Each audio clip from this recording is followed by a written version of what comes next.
PM ចិញ្ញៈកោតទោសបុគ្គលម្នាក់ពីរនាក់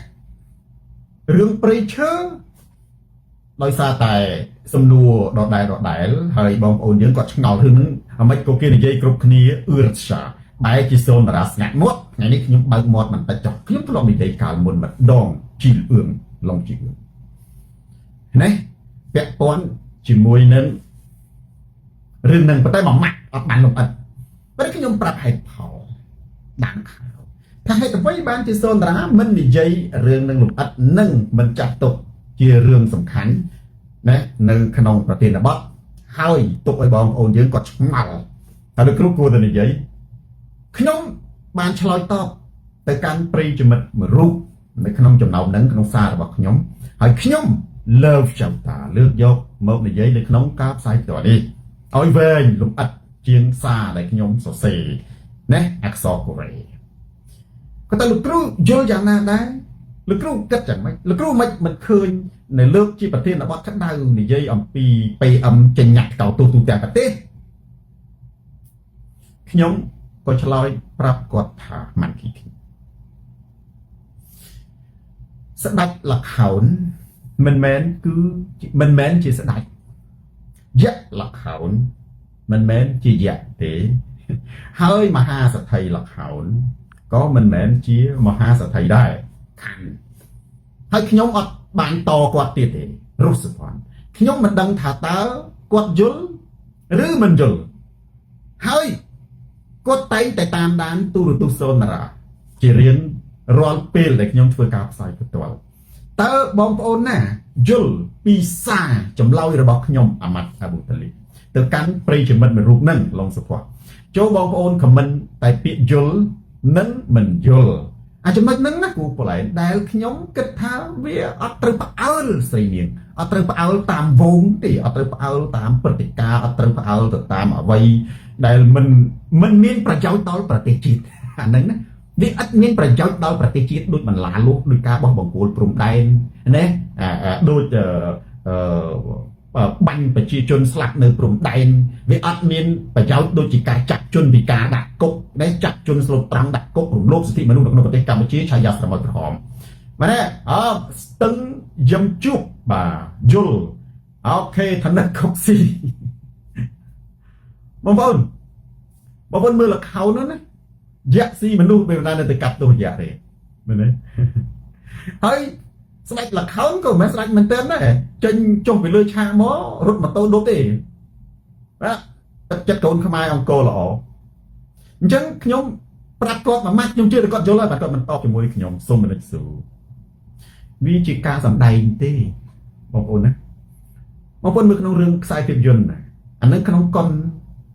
គេមិនដែលទៅចាប់តួអង្គសម្ដែងទៅផ្ដំទាទោសទេគេបងប្អូនត្រូវចាំសម្ដីសូនតាគេមិនដែលចាប់តួអង្គសម្ដែងទៅផ្ដំទាទោសទេបើគេចាប់តួអង្គសម្ដែងទៅផ្ដំទាទោសអានឹងទៅមិនបាច់លេងល្ខោនទេបងណាលេងល្ខោនបើយៈចាប់នាងសីតាយៈស៊ីមនុស្សហ្នឹងយើងទៅផ្ដំទាទោសយៈដែរយៈមិនកើតមែនទេហើយស្ដេចល្ខោនយើងលេងទៅរួមទុងឆាំងហ្នឹងរឿងប្រធានវង្សយើងឃើញស្ដេចល្ខោនហ្នឹងស្រាប់តែស្អែកឡើងគាត់ចុះទៅស៊ីកាទៀវនៅផ្សារគាត់លេងល្ខោនហើយយើងទៅថ្វាយបង្គំសូមថ្វាយបង្គំព្រះអង្គមិនព្រះអង្គយំខ្ញុំឃើញទៅស្ដេចទៅគេមិនដែលទៅថ្វាយបង្គំស្ដេចល្ខោនគេមិនដែលទៅកាត់ទោសយៈនៅលើឆាកទេរឿងចាញ់ញ៉ាត់ព្រមព្រៀងនោះគឺជារឿងល្ខោនដែលគេសម្ដែងតែប៉ុណ្ណោះសុភ័ណ្ឌបុប្ផាលើអញ្ចឹងបងប្អូនជឿសូនតារាមនុស្សបើអ្នកដែលស្ដាប់កូនសិស្សសូនតារា 100% ជឿសូនតារាអ្នកដែលមិនសូវស្ដាប់សូនតារាជឿ 90% ឲ្យចាំមើលវាឆ្ងល់មានរឿងខ្លះរឿងនៅផ្អើលឆោឡោហើយយ៉ាងម៉េចក៏ឃើញសូនតារាមិននិយាយបបាច់បបោតអីណាដួងនេត្រាទៅលើអានឹងសោះចម្លើយគឺគេសម្ដែងទេបងប្អូនណាគេរៀបចំឲ្យវាល្អមើលទៅបាទណាឥឡូវចំណុចនេះយើងចូលដល់កូនប្រធានបទតូចមួយលីដាចិនដាសិទ្ធិមនុស្សឥឡូវយើងចូលភ្ជាប់ទៅនឹងសិទ្ធិមនុស្សថ្ងៃនេះខ្ញុំនិយាយពីសិទ្ធិមនុស្សដែលខ្ញុំដាក់ចំណងជើងថាមិនដែលទទួលស្គាល់សេចក្តីរាយការណ៍របស់អង្គការសហប្រជាជាតិស្តីពីការរំលោភសិទ្ធិមនុស្សនៅប្រទេសកម្ពុជាហ៊ុនម៉ាណែតណាយូកូជីកូជំរុញឲ្យអង្គការសហប្រជាជាតិរាយការណ៍ពីការរំលោភសិទ្ធិមនុស្សនិយាយឲ្យខ្លីទៅមិនទទួលស្គាល់របាយការណ៍របស់អង្គការសហប្រជាជាតិជំរុញឲ្យអង្គការសហប្រជាជាតិ ចេញរបាយការណ៍ហ្នឹងខ្ញុំនិយាយចេះព្រោះឥឡូវគឺភ្ជាប់ដោយសារតែរឿងសម្ដែងរឿងបាញ់មិននេះខ្ញុំមិនបាច់វិញអីច្រើនទេណាវីដេអូខ្ញុំបាច់ខ្ញុំនិយាយប៉ុណ្្នឹងអ្នកដែលយល់គឺយល់ហើយអាហ្នឹងគេរៀបចំល្ខោនសម្ដែងឲ្យវាផ្អើលឆោឡោទេវាមានកិត្តិយសអីថ្លៃមកកោតទោសខ្ញុំមកមើលខ្ញុំចង់ឲ្យគេកោតទោសដែរបានកិត្តិយសគេដែរមិនបើយើងមកខ្ញុំសូនតារាបុគ្គលកប៉ិកប៉ុកអង្គកំប៉ុងនៅប្រទេសបារាំងបងប្អូនណាបងប្អូនស្ថាប័នប្រទេសជាតិមួយទាំងមូលណែទៅគ្រប់គ្នាសម្បើមមកកងប្រដាប់អាវុធកងកម្លាំងជាតិមួយទៅចេញញ៉ាត់កោតទោសមនុស្សអត់អំណាចកូនមួនបងប្អូនណាបើមួនចឹកស្រូវយើងទៅចេញញ៉ាត់កោតទោសមួនចឹកស្រូវឬក៏ទៅចេញញ៉ាត់កោតទោសមនុស្សឈួតដេកតាមចើងផ្លូវអានោះវាដូចតម្លៃឧត្តមឧត្តមខ្ពស់ខ្ញុំមានកិត្តិយសណាស់តែពិតមិនធម្មតាទេបានស្ថាប័នជាតិមួយទាំងមូលអានោះស្ថាប័នជាតិមួយណាស្ថាប័នជាតិមួយចេញញ៉ាត់កោតទោសអានោះវាជាកិត្តិយសឧត្តមឧត្តមថ្លៃថ្លាណាបងប្អូនយើងមើលនៅលើពិភពលោកយើងនេះបើនិយាយពីជប៉ុនហើយនឹងចិនក្តៅនឹងជាអាណានិយាយទៅតម្លៃសម្រាប់ចិនតែបើជប៉ុននិយាយរឿងតៃវ៉ាន់ចិនក្តៅរហូតដល់តបាត់ហើយដូណាល់ត្រាំចង់ណានិយាយទៅមិនចង់អាមេរិកទៅហ៊ុនសែនគាត់ចង់សក់គាត់ចង់ឌឺដងឌៀមដាមឲ្យអាមេរិកគេមិនអាចទៅចាប់អារម្មណ៍លើសម្ដីហ៊ុនសែនព្រោះឥតតម្លៃណាបងប្អូនត្រូវដឹងថាការឆ្លើយតបជាតម្លៃការឆ្លើយតបជាតម្លៃឬខ្ញុំត្រឹមសូនតារាមួយបើសិនជាមានរដ្ឋាភិបាលហ៊ុនសែនមួយទាំងមូលចេញញ៉ាត់កោតទោសខ្ញុំអានេះសម្បើមមែនណាបងប្អូនអញ្ចឹងបានសូនតារាគ្រាន់តែឃើញអាក្បាច់ហ្នឹងមកខ្ញុំមិនទៅអើពើទេខ្ញុំគ្រាន់តែនិយាយថាអាហ្នឹងគេសម្ដែងឲ្យយើងមើលទេគេមិនដែលទៅចាប់យ៉ាក់ល្ខោនស៊ីមនុស្សដាក់គុកឡើយពីព្រោះវាស្ថិតនៅក្នុងខ្សែភាពយន្តរបស់គេទេអាហ្នឹងណារឿងដែលយកចិត្តទុកដាក់សំខាន់សិទ្ធិមនុស្សឥឡូវខ្ញុំពីសិទ្ធិមនុស្សប៉ុន្តែខ្ញុំទៅតម្លាក់ទៅភ្ជាប់ទៅក្នុងប្រធានបទទី1ហ្នឹងគឺត្រង់ថា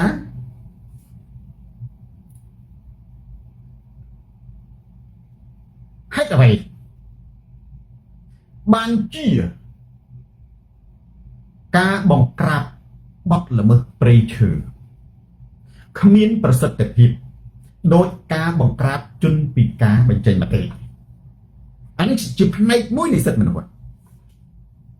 ណាហេតុអ្វីបានជាឧក្រិដ្ឋជនកាប់បំផ្លាញព្រៃឈើមានអំណាចជាងហ៊ុនសែនជាបរិបទខ្លាំង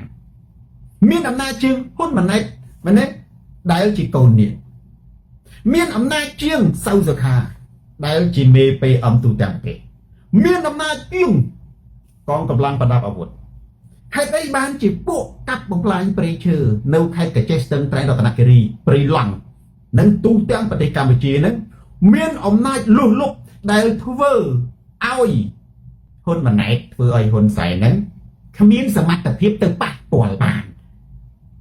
ហេតុអីទិសនរាសុថាមិនបានគ្មានសមត្ថភាពទៅប៉ះពាល់បានខ្ញុំប្រើន័យធៀបច្រើនតែត្រូវ 100% សម្រាប់មនុស្សឧទាហរណ៍របស់ហ៊ុនណាគឺយកសាកសពទៅបូជាហើយទៅកោតទោសប៉ុន្តែមិនចាប់ឃាតករយល់ថាឃាតកររត់មិនរត់ណាឃាតករបាញ់ទូងនឹងហើយស៊ីតកភ្លើងចកេះទៅក៏នាំគ្នាទៅចង្អុលមុខឃាតករឯងសម្លាប់គេឃាតករនោះវាហឹងទៅជាពេកវាទៅរកកាហ្វេក្បែរនេះទៅអង្គុយផឹកកាហ្វេទៅមានមនុស្សទៅចង្អុលមុខពីរនាក់ទៅឯងសម្លាប់គេចេញញ៉ាត់កោតទោសក៏យកសាកសពទៅដុតបាត់ទៅនេះខ្ញុំចង់ធៀបថាចេះលីសាបាត់ដល់មើលព្រៃឈើបើគេចាប់តែឈើតើបងអានេះកាប់ឈើក៏ចាប់ផងដែរដូច្នេះវាមានឈើវាមានចិត្តតែកាប់វាមិនចេះដួលខ្លួនវាណាបើអត់មានគ្រោះធម្មជាតិខ្យល់ព្យុះរំជួយខ្យល់ព្យុះក៏មិនអាចដែរដើមឈើវាត្រេតហើយវាឡើងមកវិញតើគាត់តែវាត្រេតវារោអាដើមឈើខ្លះក្រាស់ហ្នឹងខ្យល់ឡើងព្យុះប៉ើងលាយក្រុងភ្នំពេញក៏មិនអាចធ្វើឲ្យឈើក្នុងព្រៃរៀបដែរព្រោះវាទន់ហើយខ្យល់ពេលដែលប៉ះស្លឹកឈើទៅវាបែកវាអត់មានថាមពលទេបងបើអត់មានថាមពលអត់មានឥទ្ធិពលទៅលើព្រៃឈើអញ្ចឹងបានជាព្រៃឈើការពារខ្យល់ព្យុះបុកហាមានទៅណាបងប្អូនលើពិចារណាមើលណាហេតុអីបានជាការបង្ក្រាបបទល្មើសព្រៃឈើគឺគេមិនដែលចាប់អ្នកកាប់គេចាប់តែឈើអរិយតាន់កំសួរតែខ្ញុំសរសើរតាន់កំសួរគាត់ល្អទេណាសម្រាប់អ្នកមានទស្សនៈទាញតាន់កំសួរចូលទៅក្នុងនយោបាយអីបើសម្រាប់ខ្ញុំណាខ្ញុំសរសើររាល់អ្នកជាប់គុកនិងអ្នកមិនជាប់គុកសម្រាប់ការតន្ត្រីបាក់សីទេការពារទុនធានធម្មជាតិណាយើងធ្វើបានកម្រិតណា cứ ban cầm rật mình bà tánh cầm xúa quạt chia cả nắp bạc phải chỉ chứng nông chất quát dương là bắn còn sẵn cho tịch thó rồi mình sẵn cho thó dương là ai mà bạn đấy bà tới bà sân chỉ quát cả nắp bạc chỉ chứng cho bờ cả nắp bạc chỉ chứng thưa sẽ càng một việc bạch na cái đâu gì cà pìa thuần tiền thò mà chết quát chứ mà nó cố ai cơ rộng mình chẳng bạch toa tài thưa sẽ càng một việc hồn sáng chặt bạc cốc tự dương tự ngầu sợ thì vì pro mà nu để cho cốc dương đừng lên bắt đầu từ lứa cá các bọc lan pre chứa cứ dương bắt đầu từ lứa cá bằng lệ và thì họ thá hồn sáng chặt dù bị chôn tại thang và mang những đặt cốc dương cắt sen tiết dương sờ lên sờ bắt đầu tới chặt cắt thì lục từ lê lục tầng lục bằng dương bắt đầu từ lứa cá bằng lệ dương bắt đầu từ lứa cá bằng lệ nha mình hai bữa sớm rắc sơn rán oi đồng lấy chặt cốc cái gì tiêu chuẩn để thỏa pro mình nói bên đây tháng tôi tại nhạc cà phê preacher từ cho cốc từ hậu thành nhạc cà phê preacher ai chừng này nhạc cà phê preacher mình cho cốc dương từ tại công ty chào hơi dương đầu tiên là nó ở cho cốc này mình trầm thời thì và đấy mình trầm thời thì dương mình từ dương bạch hăng chỉ môi nên cá chắp mà lúc đã cốc dương mình cua sải chất từ tiên nhà na ở cho cốc ấy từ dương do ảnh năng từ chỉ bạch thiên là bót này cua ở gì gì ảnh năng bữa sầm rắc sơn rắc nhưng sơn rắc con là thò mình tên đấy con là thò mình tên ở miền nè con là thò lại đi hơi bằng ôn á dùng chụp riêng thành trẻ có lót vô vây này dương tới cháu su pi sầm nua sầm khăn một dân chuyên từ đó giật mình độc thật hai cả vấy bán chia cá mong xịn sủi bằng crack bắt là mơ prey chứa miếnประសិទ្ធភាពតិចជាងការចាក់ជន់ពីការដាក់គុកដូចជាផុនយុទ្ធជន់ស្រូតត្រង់ដាក់គុកដូចជាឪពុករបស់ខ្ញុំ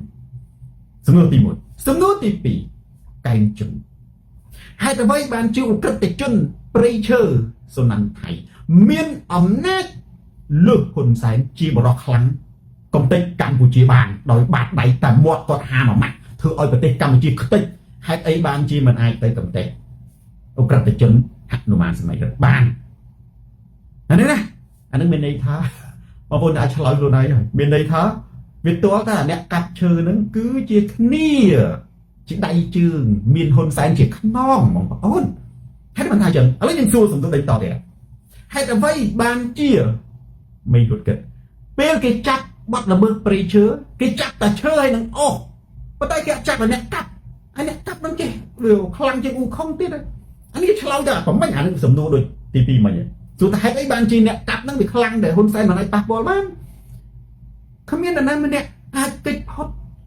ចំពោះការបង្ក្រាបបាត់ល្មើសណាមាននរណាម្នាក់អាចគេចផុតបើហ៊ុនសែនគាត់ចង់បង្ក្រាបលើកលែងតែគ្នារបស់ហ៊ុនសែនបើគ្នាហ៊ុនសែនបង្ក្រាបគាត់បលយកស្អីអានេះគេធ្វើល្អមើលទៅវាផ្អើលឆោឡោបង្កើតព្រឹត្តិការណ៍ទៅបងប្អូនណាបងប្អូនមានដឹងទេអាព្រឹត្តិការណ៍សង្គ្រាមមកផ្លែតឬក៏មនុស្សកំពុងតែបដោតអារម្មណ៍ណាការកំពុងធំទៅលើចំនួនព្រំដែនថៃបងប្អូនមានដឹងថានៅភ្នំពេញហ្នឹងបឹងទលេគេលុបថែមប្រមាណបងប្អូនដឹងទេបងប្អូនមានដឹងថានៅកំពង់សំកែបហ្នឹងយើងភ្លេចណាបងប្អូនយើងភ្លេចហ្នឹងណាពួកចៅដែលជីករ៉ែមាសដែលកាប់បំផ្លាញព្រៃឈើដែលលុបស្ទឹងលុបបឹងលុបសមុទ្រប្រទេសកម្ពុជាអំឡុងពេលដែលយើងបដោតទៅលើព្រំដែនតែមួយមុខអំឡុងពេលដែលយើងបដោតទៅលើតែចំនួនព្រំដែនខ្មែរថៃមុខណាយើងមានដឹងថាគេលុបខ្ទេចអស់អាលីងទេហើយតែអ្នកណាដែលមានសមត្ថភាពសួរថាដូចជាសនតារានេះក្បាលសនតារានេះហើយបងប្អូនមួយចំនួនអ្នកណាដែលមានសមត្ថភាពអាចទៅលុបកាត់បឹងណាលុបបឹងលុបស្ទឹងលុបទលេលុបសមុទ្រលុបភ្នំកាយមាសវានេះណាបងប្អូនណាអារឿងព្រំដែនហ្នឹងខ្មែរកំពុងតែបដោតអារម្មណ៍អារឿងកាប់បំផ្លាញព្រៃឈើខុសទៅបងប្អូនមានដឹងអាសង្គ្រាម5ថ្ងៃហ្នឹងអនុបាញ់ពួកអ្នកជញ្ជក់ឈាមជាតិវាអត់មានដៃខ្វល់ថាប្រទេសកម្ពុជាវារលាយឬបរងរឿងទេគឺវាខ្វល់ថាឲ្យតែមានឱកាសគឺវាលេបប្រទេសជាតិឲ្យផ្ទៃពួកហ្នឹងណាគឺមានរបបហ៊ុនជាខ្នងបង្ខេមែនទេហើយនេះបានជាស៊ីនរ៉ាយើងឆ្លើយសួរសំណួរតទៅទៀតហើយនេះបានជាពួកសាហាវពួកដែលមិនគិតពីប្រយោជន៍ជាតិពួកបំភ្លេចបំផ្លាញជាតិហ្នឹងវ៉ាណាគឺចូលចិត្តតែមានទៅឯកជាមួយហ៊ុនសែនស្វែងរកនៃហ៊ុនសែនជាអ្នកការពារធ្វើជាយន្តការពារគេថាឆ្នាំណាគ្រប់នឹងវាទាល់តែហ៊ុនសែនគាត់ជាមនុស្សជាទីពឹងនៃពួកអ ுக ្រិតជនកាប់បំផ្លាញព្រៃឈើវាទាល់តែរដ្ឋាភិបាលហ្នឹងគឺវាមានគេថាឆ្នាំណាគ្រប់នឹងវាមានលក្ខណៈសម្បត្តិកិរិយាមារយាទអត្តចរិត កិរិយាសម្បត្តិអតមយាតនឹងវាអូសទាញបានតែពួកចៅឡៃលួចជាតិពួកចៅលួចជាតិទោះជាខ្លួនឯងមិនបានលួចជាតិខិតខំប្រឹងប្រែងមិនជាមិនការពេលយ៉ាងណាក៏ដោយប៉ុន្តែអតិចិត្តនេះអតិជនវាអត់អូសទាញបានពួកឧត្តមកតេយកទៅជុំវិញខ្លួនបងប្អូនត្រូវពិចារណាចេះបើសិនជាមនុស្សស្នេហាជាតិមានឧត្តមកតេនៅជុំវិញសម្ដេចនិងហ៊ុនម៉ាណែតពួកនោះណាវាជួយតែហ៊ុនសែននិងហ៊ុនម៉ាណែតណារំបេតាអ៊ុំឲ្យការពារប្រទេសជាតិទេវាអត់ឆក់ឱកាសពេលដែលហ៊ុនសែនហ៊ុនម៉ាណែតកំពុងតែមានចំនួនវាទៅស្កាត់ប្រេជើងទេបងប្អូនអត់ជឿសន្តារាក្នុងមានដឹងទេថាក្នុងអំឡុងពេលប្រទេសកម្ពុជាកំពុងតែមានចំនួននេះគិមៀកចុងគិមៀកលីចុងប្រទេសកម្ពុជាបើយើងនិយាយពីផ្ទៃក្នុងវិនិច្ឆ័យខ្ទេចមែនទេព្រៃឡង់រតនគិរីមណ្ឌលគិរីក៏ចេះស្ទឹងប្រៃអីនោះព្រះវាវិលរហូតឋានដល់យូរទៅណាគេលែងមានព្រៃមែនតើណាគេមានតែព្រៃនៅក្នុងហាងកាហ្វេទេបងប្អូនមើលជឿសន្តារាតិចទៀតទៅមនុស្សមានព្រៃតែនៅជុំវិញប្រាសាទអង្គរវត្តហើយនឹងហាងកាហ្វេមនុស្សកាត់ព្រៃអស់ប៉ុន្តែដោយសារទឹកចិត្តស្រឡាញ់ធម្មជាតិពេកគឺសុខចិត្តធ្វើហាងកាហ្វេដែលតុបតែងដោយព្រៃតុបតែងដោយសពនិមិត្តព្រៃសពនិមិត្តស័កសពនិមិត្តជ្រោះសពនិមិត្តអីចឹងបងប្អូនមានគេមានទ្រឹស្ដីក្នុងទស្សនវិជ្ជាគេមានទ្រឹស្ដីមួយនេះចឹងហេតុអ្វីបានជាភ្នោខ្មោចមានបាច់ផ្កាច្រើនជាងណាខ្ញុំនិយាយនេះខ្ញុំចង់ដេញប្រាជ្ញាបងប្អូនមើលលីតាចេះទូចហេតុអ្វីបានជានៅភ្នោខ្មោចមានបាច់ផ្កាច្រើនជាងនៅលើដៃរបស់យើងបងប្អូនណាធ្លាប់រៀនទស្សនវិជ្ជាធ្លាប់ជួបប៉ុណ្ណឹងទេការប្រេបងប្អូនគេភ្នោខ្មោចចង់និយាយខ្មោចដែលគេបញ្ចុះបូជាបញ្ចុះចង់និយាយទៅចឹងហេតុអ្វីបានជានៅភ្នោខ្មោចមកសៀនសុយមានបាច់ផ្កាច្រើនជាងនៅក្នុងដៃរបស់យើងភ្នោខ្មោចអត់ដឹងថាយើងយកផ្កាទៅដាក់ទេអត់អាលីងងាប់បាត់ហើយប៉ណ្ណេះមកសុខានហេតុអ្វីចម្លើយមកខ្ញុំចង់អានចម្លើយកូនសិស្សសូនតារាតិចមើលអានេះវាពាក់ព័ន្ធជាមួយនឹងអារឿងអំបញ្ញមិញទេពាក់ព័ន្ធជាមួយខ្ញុំលើកឧទាហរណ៍រឿងមែនទេឬអក្រិតកម្មព្រៃឈើនេះតាក់ទងទៅនឹងការរំលោភសិទ្ធិមនុស្សដែលខ្ញុំចោទសួរថាហេតុអ្វីបានជាការបង្ក្រាបអក្រិតកម្មព្រៃឈើមានប្រសិទ្ធភាពតិចជាងបង្ក្រាបជនពិការសែងជនពិការយកទៅដាក់គុកដែលជារឿងអាម៉ាស់សម្រាប់ប្រទេសជាតិណាតើហ៊ុនសែននឹងគាត់វាយ៉ាងម៉េចបានជាគាត់តាក់ទាញបានតែពួកហ្នឹងមែនទេសំណាងណយចម្លើយថាសម្ដែងមែនទេសូនបន្ទុកណាថ្ងៃរះបង្ហាញការគោរពសូនបន្ទុកឲ្យវាចម្លើយមានតែមួយត្រូវអានេះយើងនិយាយទស្សនវិជ្ជាអ្នកធ្លាប់ឃើញចម្លើយអាចត្រូវក៏តែខ្ញុំចង់និយាយថាអ្នកដែលធ្លាប់អានប៉ះទស្សនវិជ្ជាហ្នឹងណារំបេតោមកតាន់ឃើញទេមានសាច់ញាតិចូលរួមសូនបន្ទុកណាសូនបន្ទុកបាទកុលដួងត្រជាក់ត្រជុំសូនបន្ទុកលើវចៅតាសែនសូនបន្ទុកឥឡូវមួយទៀតដូចសែនដែរហេតុអីបានជានៅភ្នោខ្មោចពេលដែលមនុស្សនៅរស់គេមិនដែលយកក្បាលជ្រូកទៅទេប៉ុន្តែពេលសែនភ្នោគូសុកតែក្បាលជ្រូកផ្លែឈើនិងមាន់ហ្នឹងណាខ្ញុំអត់ទាន់គេឥឡូវខ្ញុំឆ្លើយដើម្បីកុំឲ្យខាត់ពេលវេលាចម្លើយនៅក្នុងទស្សនវិជ្ជាមួយគេនិយាយថាចេះអានេះជាទស្សនវិជ្ជាទេណាចន្ទថ្លាយ៉ាជិញហេតុអ្វីបានជាយើងឃើញកម្រងផ្កានិងថោផ្កាឬក៏បាច់ផ្កានៅឯភ្នោខ្មោចច្រើនជាងនៅក្នុងដៃរបស់យើងពីព្រោះសេចក្តីសោកស្ដាយនិងវិបដិសារីមានទំហំធំជាងណាការរស់នៅវាមានទំហំធំជាងណាការរាប់អានបងប្អូនណាដោយសារតែសេចក្តីសោកស្ដាយនិងវិបដិសារីវាមានទំហំធំជាងការរាប់អានមនុស្សយើងពេលនៅរស់គឺមិនសូវចាប់អារម្មណ៍ប៉ុន្តែពេលដែលអ្នកនោះស្លាប់ទៅគឺសេចក្តីសោកសៅសេចក្តីវិបដិសារីនឹងវាមានទំហំធំហើយដូចកែមលីបងប្អូនខ្ញុំនិយាយត្រង់តែកែមលីមុនពេលគេបាញ់គាត់ស្លាប់ក្រៅតែពីប្រិយមិត្តអាស៊ីសេរីអត់ណាស្គាល់គាត់ទេខ្ញុំនិយាយលោកនិយាយក្នុងនេះผมមាននិយាយថាពិតកែមលីគាត់ជាអ្នកវិភាគនៅក្នុងវិទ្យុអាស៊ីសេរីអ្នកដែលស្គាល់កែមលីគឺជាអ្នកដែលតាមដានអាស៊ីសេរីនៅ Facebook តិចតួណា ក្រៅពីនោះគេអត់ស្គាល់កែមលៃទេពេលកែមលៃនៅរស់គាត់ដើរទៅណាមិនសូវជាមានអ្នកស្វាគមន៍គាត់ផងហើយគេចូលចិត្តស្ដាប់សម្ដីមាសរបស់គាត់ពាក្យថាកែមលៃសម្ដីមាសតើកើតនៅពេលណាកែមលៃសម្ដីមាសកែមលៃវីរៈជនមិនមែនកើតពេលកែមលៃកំពុងតែនិយាយកំពុងតែវិភាគទេគឺកែមលៃសម្ដីមាសនិងកែមលៃវីរៈជនណាកើតឡើងក្រោយពេលដែលគាត់ត្រូវបានគេបាញ់សម្លាប់នៅការ៉ាសាំងដូច្នេះវិបដិសារីនៃការសោកស្ដាយមានទំហំធំជាងការរាប់អានមនុស្សយើងទាល់តែបាត់បង់មែនទេបាននាំគ្នាភ្ញាក់ផ្អើលអញ្ចឹងបានជាសូនតារា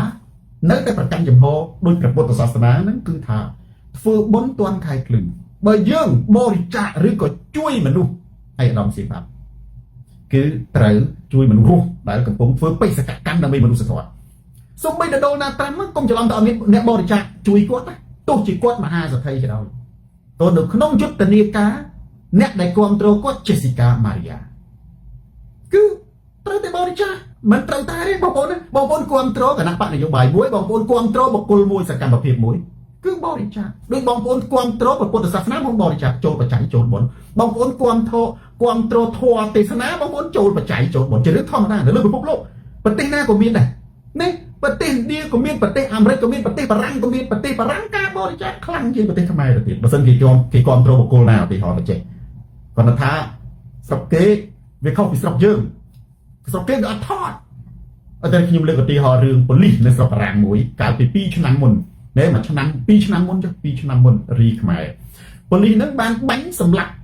យុវជនម្នាក់ក្រោមអាយុហើយកិច្ចប៉ូលីសអត់មានចេតនាសម្លាប់ទេមិនមែនបាញ់សម្លាប់បាញ់ស្លាប់បាញ់សម្លាប់ខុសពីបាញ់ស្លាប់ដោយសារតែប៉ូលីសគ្រប់គ្រង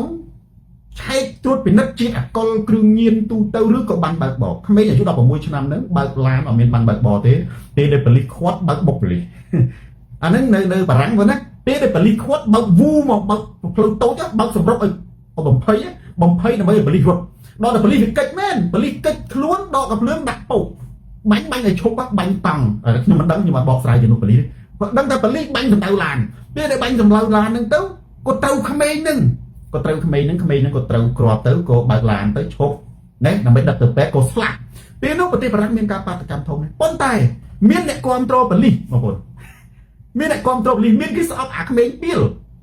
ណានៅស្រុកបារាំងមានគេស្អប់គេស្អប់ពួកបារាំងគេស្អប់ក្មេងពីលដើរវាយទៅចុកឡានគេដើរដុតឡានគេបើកឡានអត់មានច្បាប់ទម្លាប់ជាពិសេសក្មេងអត់សូវមានម៉ែឪបតៅនឹងស្រុកគេស្អប់បងប្អូនប្រជាជនគេស្អប់ទៅស្អប់អាក្មេងបើកឡានអត់ស្គាល់ស្តុបជាពិសេសក្មេងក្រោយ15 16ឆ្នាំឧទាហរណ៍មិនមានច្រើនតែមានតិចប្រហែលភាគរយប៉ុន្តែប្រជាជនបារាំងស្អប់ដល់ប្រជាជនបារាំងស្អប់ហ្នឹងដល់តែប៉ូលីសហ្នឹងជាប់គុកទេប៉ូលីសហ្នឹងជាប់គុកប៉ុន្តែគ្រួសារប៉ូលីសហ្នឹងត្រូវបានជនជាតិបារាំងហ្នឹងបរិច្ចាគបងប្អូនបារាំងបរិច្ចាគបានតែក្នុងរយៈពេលតែប្រហែល2ថ្ងៃឯងអៀងស្ផល្លាគឺមានរហូតទៅដល់ណា1 លានអឺរ៉ូដូចជា1 លានដុល្លារហើយគេអត់ដឹងថានរណាគេទេអញ្ចឹងបានថាបងប្អូននៅក្នុងប្រទេសអឺរ៉ុបនៅក្នុងប្រទេសកម្ពុជានៅក្នុងប្រទេសណាក៏ដោយគឺវាដូចគ្នាអញ្ចឹងបានខ្ញុំចង់និយាយត្រឡប់មកនេះខ្ញុំចង់និយាយឥឡូវយើងថាឆ្ងាយមែនទេយើងទាញត្រឡប់ទៅវិញនៅក្នុងប្រទេសកម្ពុជាណាវិនិស្សកម្មព្រៃឈើគឺកើតរហូតដល់ហើមិនរួចហើយវិនិស្សកម្មទាំងអស់នោះគ្មានអ្នកណាមានសមត្ថភាពប្រព្រឹត្តឡើយបើអ្នកនោះមិនមែនជាគ្នាមានហ៊ុនសែនជាខ្នងបើយើងនិយាយថាចាប់ហើយបើហ៊ុនសែនចង់ចាប់រត់ទៅណាក៏មិនរួចដែរលើកលែងតែហ៊ុនសែនមិនចាប់បានតែអស់ហើយនឹងឈើឯចំណែកមនុស្សណាគឺវានៅដដែលដល់លើកក្រោយអានឹងបើចាប់វិញដដែលប្រិយមិត្ត share រនេះទៅកាន់ប្រិយមិត្តដទៃទៀតទូរទស្សន៍សូដាស្រាតខោជន់ផ្ដាច់ការផ្លាស់ប្ដូរផ្នត់គំនិត